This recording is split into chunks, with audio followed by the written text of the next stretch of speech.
रामकृष्ण हरे.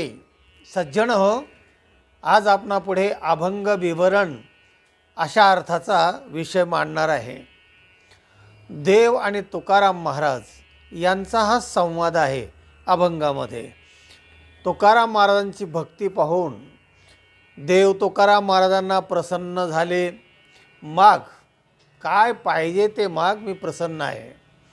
तुकाराम महाराजांनी अनेक अभंगामध्ये देवाला वेगवेगळ्या प्रकाराने मागितलेला आहे.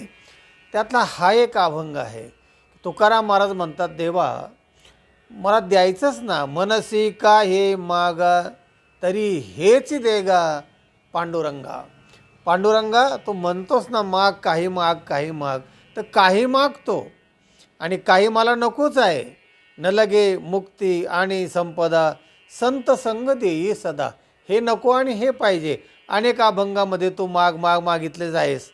पण आता पुन्हा तुकाराम महाराजांना देव प्रसन्न झाले आणि माग असा आग्रह धरल्यानंतर तुकाराम महाराज देवाला म्हणतात, देवा मला असं काय दे की तुझा विसर न व्हावा, अंतःकरणामध्ये तुझी सतत आठवण राहावी, तुझा विसर पडू नये.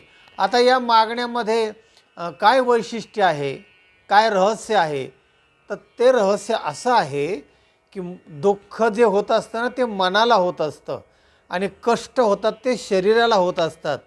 तेव्हा मनामध्ये जर सकारात्मक वृत्ती राहिली, भावभक्ती राहिली, प्रेम राहिलं, भगवंताचं चिंतन राहिलं, तर मग बाकीच्या ज्या गोष्टी आहेत दुःखाच्या त्या होणार नाहीत. आणि म्हणून मुख्य मुद्दा, मुख्य रहस्य जे आहे ते या अभंगात ते तुकाराम महाराजांनी मागितलेलं आहे. तेव्हा मागा मागा म्हणल्यानंतर तुकाराम महाराज म्हणतात की देवा मला ना काय पाहिजे ते मागतो. ऐक. पाहते पांडव अखंड वनवासे, परित्या देवासे आठविते, प्रल्हादासे पिता करीतो जाचणे. देवा ते पहा, ते पांडव अखंड वनवासात होते, पण परिते देवाशी आठविती, तुझी आठवण ते अंतःकरणात ठेवत होते. म्हणजे अंतःकरणामध्ये जर भगवंत राहिला तर दुःख त्या अंतःकरणात शिरणंच कशाला.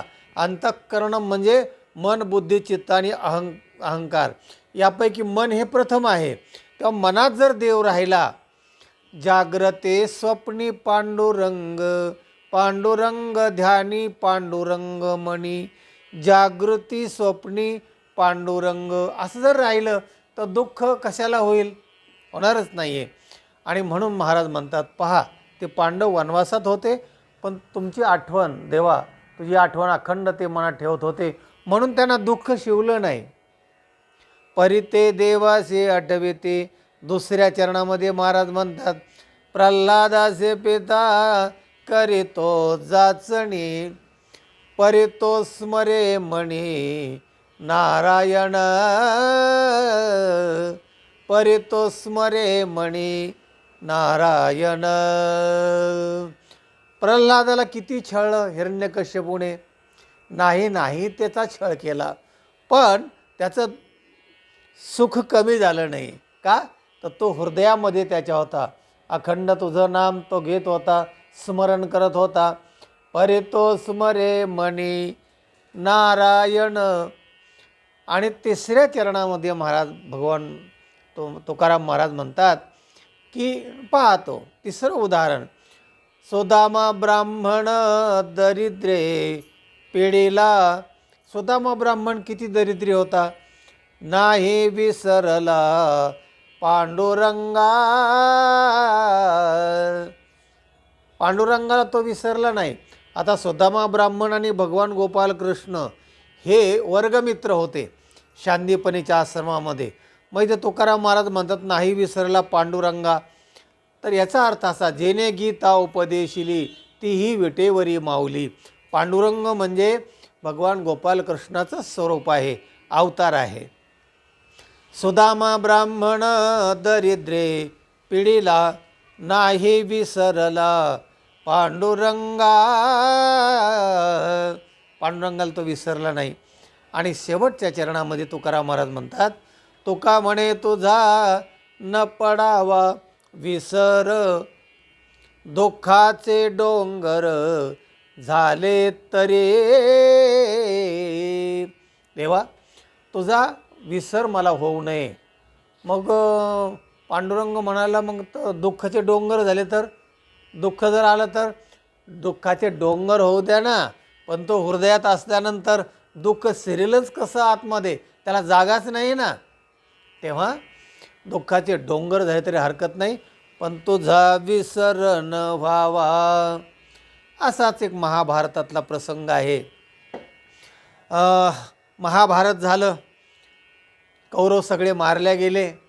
भगवान गोपालकृष्णसुद्धा उदास झाले की अरे आता हे सगळे कौरव मारल्या गेले आणि माझ्यामुळे हे सगळं झालं असं नक्की गांधारीला वाटणार.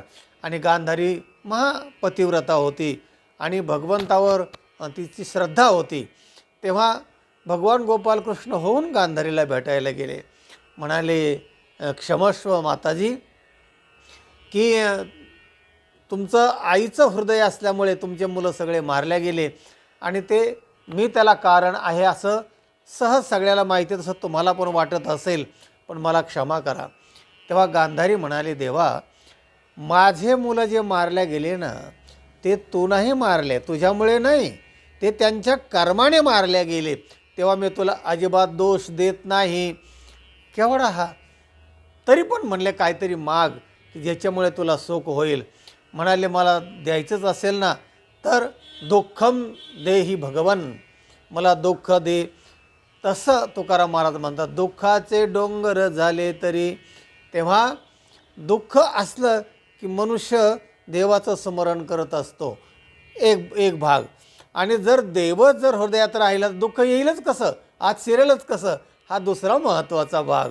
तेव्हा हा झाला अभंगाचा भावार्थ. विठोबा रखुमाये, जय जय विठोबा रखुमाये, असा हा साधारण अर्थ आहे. आणि या अभंगावर 4 उदाहरणं नवीन कीर्तनकार असतील त्यांनी हे लक्षात ठेवलं पाहिजे की पहा, ते पांडव अखंड वनवासातलं एक उदाहरण सांगायचं, प्रल्हादाचं उदाहरण आहे, सुदामा ब्राह्मणाचं उदाहरण आहे आणि आत्ता सांगितल्याप्रमाणे गांधारीचा एक दृष्टांत सांगता येईल. असे 4 दृष्टांत सांगितले की पूर्ण कीर्तन 2 तासाचं होऊ शकतं. असं हे अभंगाचं विवरण आहे. हा व्हिडिओ इतरांना पाठवा, लाईक करा आणि ज्यांनी चॅनलला सबस्क्राईब केलेलं नाही त्यांनी जरूर सबस्क्राईब करा. अभंग ऐकत राहा, ज्ञान ऐकत राहा, समाधानी व्हा. रामकृष्ण हरी.